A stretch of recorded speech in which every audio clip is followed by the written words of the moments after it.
Hey guys, in this video I'll show you how to get a referral code in the Viewpoint app. First, download the Meta Viewpoints app from the Play Store or App Store. Make sure it's the official app from Meta. Once installed, open the app and log in using your Facebook account.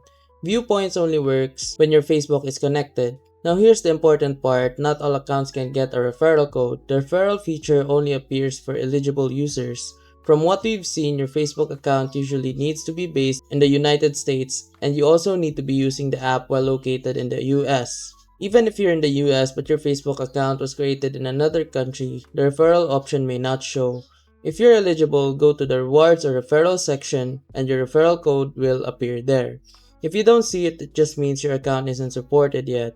And that's it, simple and quick. And remember, if this video helped you fix something or saved you from wasting money, here's an easy way to support the channel.